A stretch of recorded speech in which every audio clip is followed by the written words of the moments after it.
A Fall in Time, Week 9, 9th to the 15th of November 2010. This week, the 9th since I had walked out into the woods, the reality of visiting even a small outpost of civilization, such as I had the preceding week when I had collected my parcels from Maleg, hit home and hit hard. There comes a moment in any adventure tale where the principal character is faced with something which almost breaks them, and, I think, for me at this time, it was week 9. I was sick, very sick, and at the start of the week it was touch and go as to whether I would need to believe or even be rescued.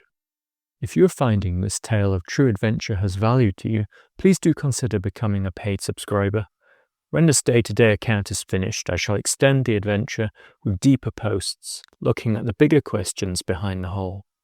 These shall mostly be paid subscriber only. To catch up with this real-life adventure, head to this introductory piece, which also contains a linked chapter listing. Below is the 9th week of A Fall in Time.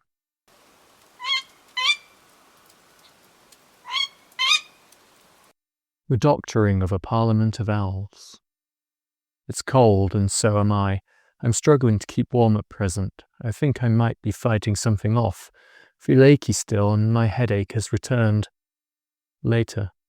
Not well. Worrying me. Journal 2. 9th of November, 2010.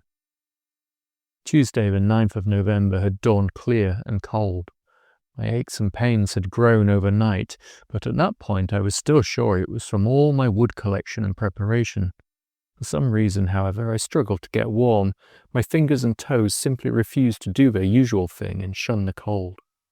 It is very rare that I get cold. My normal body temperature is usually a degree or more below that of others, and my extremities usually possess the same heat come winter or summer. That morning, I continued thatching the shelter, accompanied as always by the robin who follows me. I would pause to write in my journal and rest, and he would sit above me in the oak, probably wondering why I'm not up and about, providing him with more tasty insect treats. I called my sister Lydia around lunchtime, having located a good spot of signal in the opposite direction to that I had previously been using. Instead of climbing, I walked down and sat on a log, watching the loch below. Amongst other things, we discussed my aches and pains and incessant cold in my fingers and toes. As I was talking, I noticed a lump below my ear, probably a swollen lymph node, proof that my body was fighting against something. After this conversation, I felt a little brighter. All the signs seemed to point to my having caught something when I collected the parcels in Maleg, something which had slowly incubated, but at that point I didn't feel too bad, so was not too worried. I went back to the shelter to warm up and make a cup of tea. Try as I might, though, my hands and feet remained freezing. Then, all of a sudden, I was too hot and then too cold. This wasn't good, not good at all. A short time later, my headache was worse and the aching had returned, more painful and insistent than before. My eyes feeling hot from behind. As I lifted my billy can, I realized just what a precarious position I was in. All my strength had disappeared, and it was a struggle to lift something weighing barely 2 kilos, 4.4 pounds. This sat in sharp juxtaposition to when I had easily hefted logs onto my shoulder not too many hours earlier, logs that weighed as much as I did. As I drank my tea, my mind began to think of a real bed or just a sofa to curl up on. Visions of hot baths and tea, food cooked by someone else, someone caring for me. This was the first time since I had walked out into those woods that I began to seriously consider calling for evacuation, something my sister had mentioned was an option. I was lucky enough that I had not only my wonderful family in Caithness, but also 2 friends who were willing to drive for over 8 hours from Lincolnshire to find me if I needed it. That was humbling, and I am not sure I ever thanked them enough. But I didn't call. Instead, I had my tea and took some paracetamol and stripped off for a couple of hours of dozing in my sleeping bag. When I got up, it was nearing full darkness. I still felt shocking, but I knew I had to eat and drink something, or I would get a lot worse and a lot weaker. I built up the fire and decided to boil some water in order to have another tea and cook some pasta. Again, lifting the water bag proved a challenge, and I nearly slipped and fell into the fire as I lowered the billy. No, not good at all. I drank the tea and realized I was too weak to cook properly. I shelved the idea of pasta and instead had a couple of apples, several spoons of peanut butter, and some dark chocolate instead.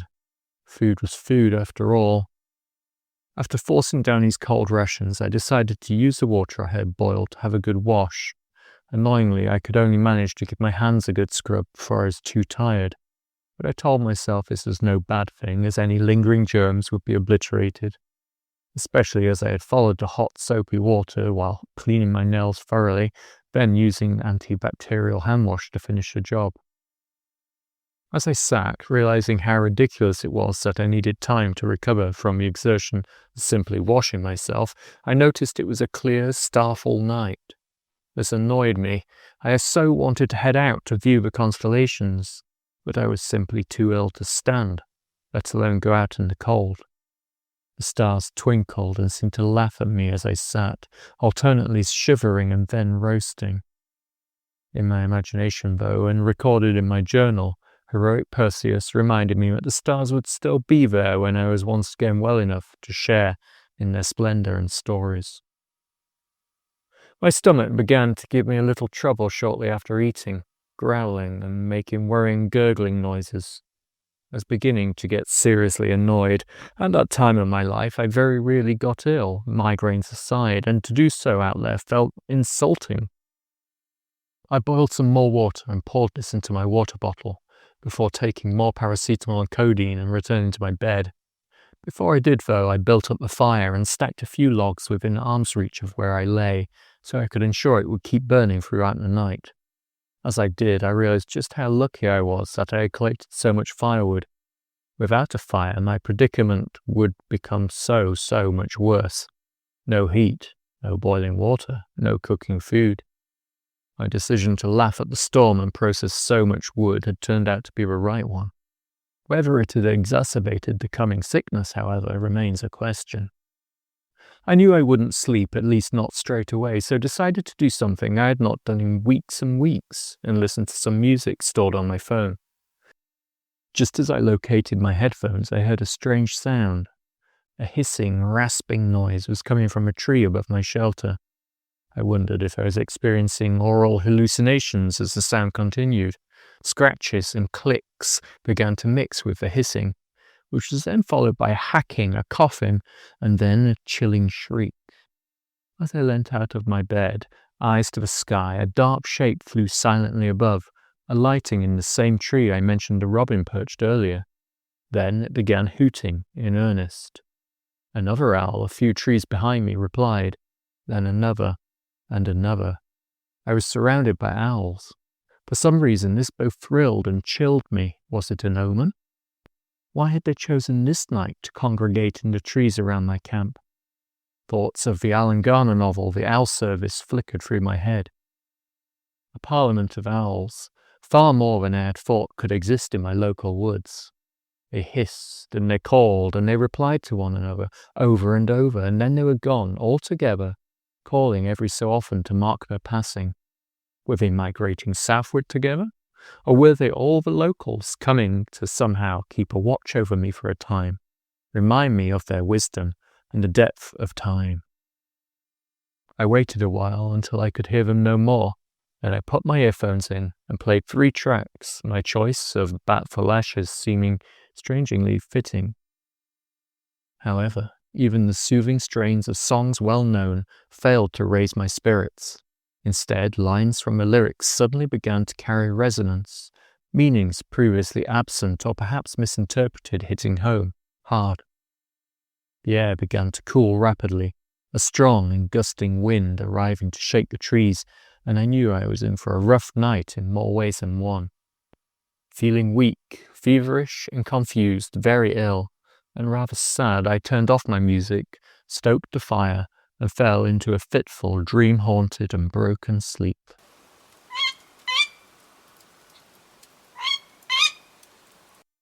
Being prepared. The 10th of November 2010 dawned with me feeling no worse, but little better. I would cycle through intense periods of discomfort, shivering, then roasting, and all the while feeling weaker than I had for a long time. I had to leave my shelter to get some water, but could only manage to carry one of a pair of water bags, also leaving my water bottles behind. Fortunately, with all the recent rain, a small stream had begun to flow near to where I had discovered the patch of mobile phone signal. When I had discovered it a few days earlier, I had scooped out a bowl-shaped depression in the flow to later be able to fill my water much closer to my shelter. This meant I did not have to walk far, but the normally 10-minute process, including a walk there and back, took nearly half an hour. Just taking a step uphill felt like I was struggling through thin air atop a mountain, and I relied on my staff to stop myself slipping, pausing every few steps to regain my breath. Later in the day, I felt well enough to write in my journal once more, recording the events of the previous day. As I scribbled, I couldn't help but think of how being prepared, with a stock of wood, a well-kept first aid kit, and quality equipment and clothing is crucial. Without the old Baden-Powell adage, I would certainly have been in a lot worse state. I also gave a lot of thought to how much we take for granted. Whether the National Health Service in the UK or the support and comfort of others who care. As I went to bed that night, I was still very sick, shaking and cold, deep inside, but I had lost my headache at least. The fire kept me warm, and I was so grateful for such a simple, ancient thing. There is a true wonder to fire, at all times, but when you are sick, alone in the woods, it becomes everything. At that point, I was still unsure whether I would be able to stay out there, knowing only time would tell.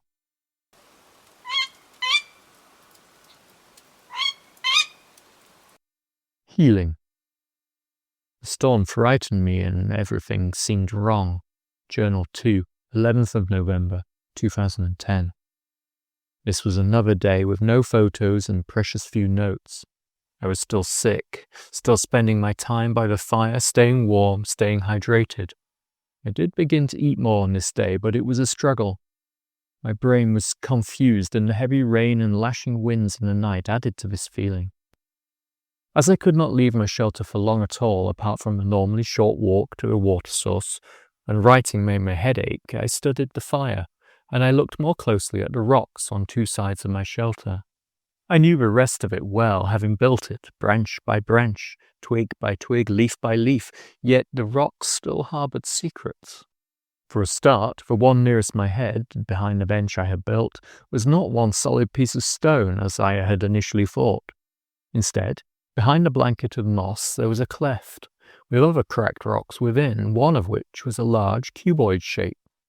This began to give me an idea, to build up a raised fireplace and incorporate an oven within it. Sadly, that year I did not even start this project, but the following one, when I returned to live in my shelter again, I did. At that time, however, I was too weak to move even the smaller rocks, but I did remove some moss, adding it to the outside of my shelter so as to not waste it, and found some lovely swirling patterns in the metamorphic rock. I began to consider adding further decoration, but only once I was better. I had long wanted to do some cave painting, and this tiny cleft was the perfect spot, dry and safe from the incursion of water. I also wondered how far back the cleft went, whether I could keep pulling rocks out from between the larger boulders, making a small cave of sorts. Watching the little birds come and sit above my fire, and then the owls at night, along with the ever-present wood mouse and visiting family of shrews, meant I did not feel as lonely as I had when I was at my sickest. I knew I still needed time to recover, but by bedtime, I was beginning to feel like I might be able to sleep properly again, exhausted despite having done very little, but also thankful that this little corner of woodland had looked after me through the worst of my sickness. Sometimes it is like this. As I walked, I would collect acorns and plant them in hard-to-reach places to stop the deer from killing them too young. Perhaps the land looked after me in return. Perhaps the owls really were there to watch over me at night, the wren and the robin during the day. Whatever the truth, I found that I felt a strange peace during that day, as I kept my family and friends on standby with a final call on a medevac to come the next morning. The photo here is from 2010 when I was in the process of building my fireplace and oven. You can see the oven to the left with the large block I mentioned left of this. I had to use oak rollers to move this into position, it was so heavy. I carried lots of pebbles up from the beach to fill the large mass of rock and neatly fit a roof and door to the oven using clay for any small gaps. In this photo I had yet to complete the oven structure and also yet to add a layer of sand on top, which provided an excellent place for my fire. The mass of rocks behind the fire was constructed to reflect heat back into the shelter, as well as store it during the day, radiating after I let the fire die in the night. My shelter door is to the right.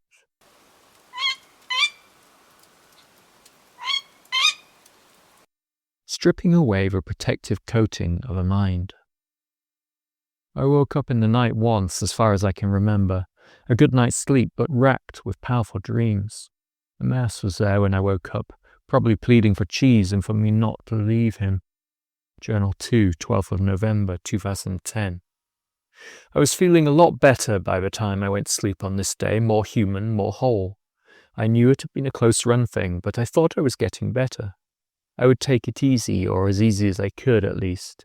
There was still water and fuel and food to gather and process, but by this day I knew I would not need to leave the woods prematurely. I managed to drag back a few pieces of wood to process for the fire at a later date. The effort exhausted me, but I could slowly feel some strength returning nevertheless. When I had been really sick, my brain had been focused on strange things. The big questions of where I should go next, what I should and could do, rules for future relationships, and thoughts on relationships past. Sitting and staring into a fire for hour after hour, with few external modern world distractions to consider, meant I had reached something of a meditative state. My illness stripping away some of the extra layers of protective coating my mind usually provided, leaving all raw, difficult, and at many times uncomfortable.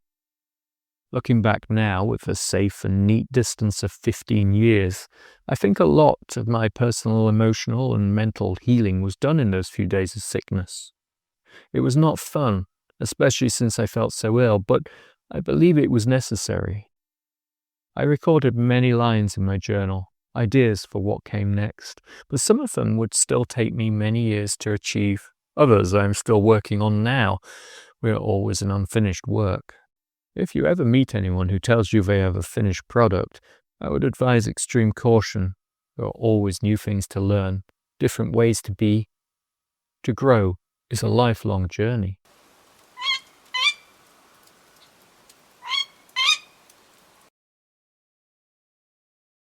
Fires and failure, or not.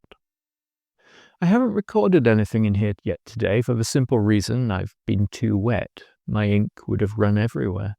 Even now, at 1933, I'm still damp, and I have been gently steaming by the fire for over 3 hours. Journal 2, 13th of November, 2010. I had no choice but to get wet and literally steam. As I had been confined to my shelter while I was ill, I had nearly used up all my fuel supplies, leaving me with no choice but to venture out to gather and process firewood. I became soaked even through the Gore-Tex, but I was warm, thanks to the layers of wool I wore. This was not the first time I was glad I had not dressed exclusively in modern synthetic fibers, nor would it be the last. Wool really is a wonderful fiber. There's a reason those mountain sheep can withstand freezing cold, days of rain and wind, and then baking hot summer temperatures. The rain on this day was strong and constant, and I was glad my strength was returning, allowing me to gather and cut wood once more. To be able to walk normally without needing to stop and catch my breath felt like a true blessing. So often in life, we only recall and focus on those negative moments, when we are sick or when we are sad, for example, rather than pausing and acknowledging that right now I feel good, I feel strong and capable, I feel happy and content. This habit is one I try very hard to implement, even though it does not come naturally to me. Lighting the fire on this morning was the toughest I had faced. The rain had been hard, vertical, and unrelenting. The burn stream in the glen below was no longer a gentle trickle, but a raging torrent. Now that the storms had ripped away many of the leaves from a tree above, the shelter's chimney hole was no longer as adequately protected when it rained. This was only a problem as I had no spare fuel to pile on the fire overnight. Had I not been sick, I would have had enough to keep the fire going. As it was nearly midday before I managed to succeed in firelighting. By then, I was somewhat gasping for a cup of tea. I've spoken before about failure and how important it is to grow and learn, yet in some ways I am of a mind with Thomas Edison, who was once asked, "Isn't it a shame that with a tremendous amount of work you have done, you haven't been able to get any results?" To which he apparently replied, "Results? Why, man, I've gotten a lot of results. I know several thousand things that won't work." That morning, trying over and over to light a fire, and in the eyes of many, failing over and over, I did not once think of it like that. I knew I would succeed. There was no other possible option in my mind. It was just a matter of time. When one thing didn't work, I tried another, and so on. Failure, in my eyes, should not be an end product. It is a step towards success. Sometimes it is many steps, yet each ultimately leads to the same location. In this way, failure becomes a friend of sorts, a companion to smile with, wryly perhaps, but a smile nevertheless. On this day, the location I was headed towards was the ability to sit beside a source of heat and cook some food, whilst drinking a lot of tea and thinking deeply about a friend who had sent news of a miscarriage. These little vignettes of life and death are a story as old as time itself. Even though I was far away, I somehow felt very close to her too, perhaps the act of sitting by a fire bringing her more fully into my mind, a deeper form of meditation than if I was sat in front of a television, for example. Ancient ways of life like this do something to us. They make us more human, whilst simultaneously making us closer to the nature, to the land and plants and animals all around. I often consider this, how more of us could use some time out in the woods or hills, along the coasts, deep in the deserts, or sitting by flowing water, for example. We are too divorced from what is real, and it is beginning to seriously impact our species in a feedback loop of poisonous negativity and hatred. To struggle lighting a fire, then to sit beside it, thinking about a good friend going through a difficult time, is real, raw, and oh so human. Sometimes I need to remind myself of this, however, and apply it to all aspects of life, to never accept failure as an end result. When your brain works in a certain way and we are bombarded with tales of overnight success and instant results, it can be all too easy to forget that this is a long journey.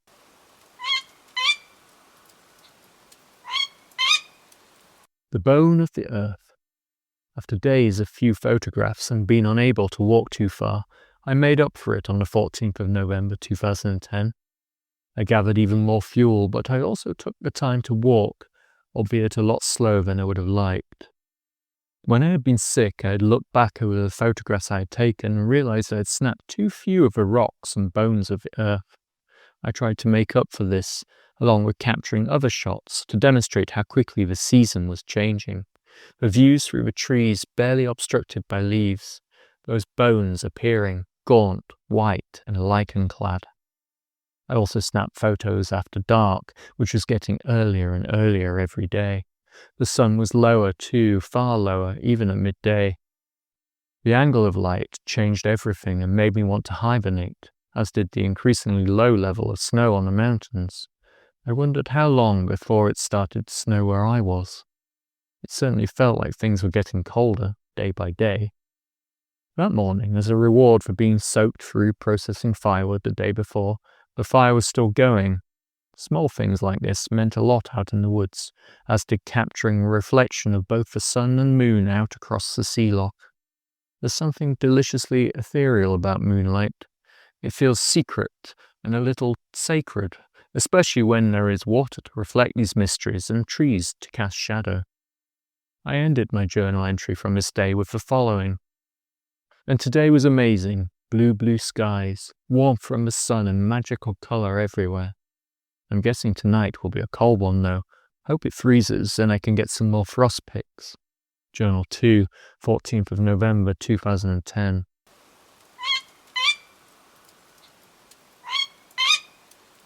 A sugaring of frost. It was indeed a cold, cold night, but as a bonus, the fire was still glowing when I got up, and I successfully and quickly fanned it back to life. Journal 2, 15th of November, 2010. At this time of the year, if I don't have access to a fireplace or stove, or if I'm not out in the woods and able to have a fire, I find I miss the ritual, the crackle, the warmth, the scent, and simply staring into the flames, thinking.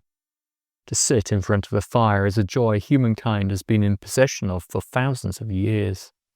Try sitting in front of a radiator instead, and I'm sure you'll agree it's not quite the same thing. Fortunately, currently living in the Alps means most of the houses here still have functioning stoves, a necessity rather than a luxury. If your heating system fails in this part of the world, you can be in trouble quickly. A stove is not just wise, it is essential. Fire is something that connects us to our ancestors, a thread stretching back generation after generation for who knows how long. Today, predominantly Western, civilized children are perhaps the first or second generation to miss this magical experience, this deep connection. To be removed from and unused to fire is not necessarily a positive thing. True, it is better for both the environment and our own lungs not to have a city full of smoke-belching chimneys, but fire is something I believe we should all understand and all know how to use. After all, to learn to coax a fire from natural materials is one of the closest ways most of us can come to real magic. The need or force fire of Samhain is a powerful example of this. When I got out of my shelter that morning, there was frost everywhere, including on the finished patches of thatching, which is always an excellent sign of how well you've insulated a shelter. No frost means poor insulation, as it melts from the heat inside, escaping outwards. I walked around taking photographs of seemingly sugar-dipped leaves or silvered sphagnum, looking for all the world like a miniature boreal forest, spruce and pine boughs covered in snow. This heavy frost killed off all the local fungi, and after this point there were no mushrooms for me to forage. The 15th was a blue sky day, punctuated by sudden clouds and swiftly departing showers. I processed all the logs I had collected the day before, making a neat stack to photograph before moving the whole thing and restacking in my shelter.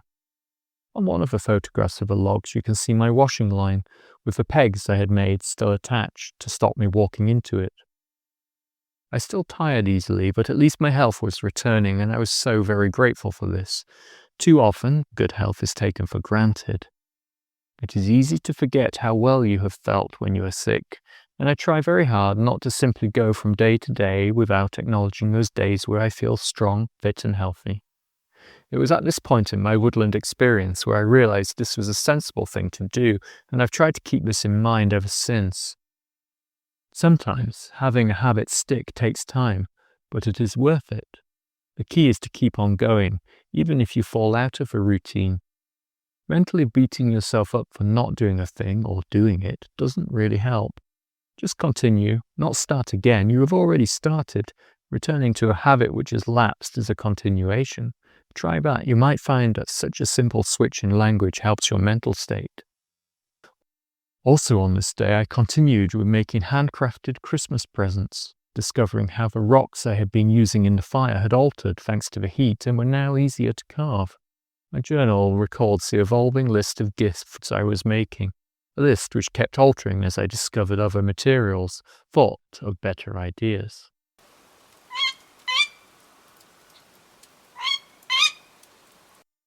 What about you? Have you ever witnessed a gathering of owls?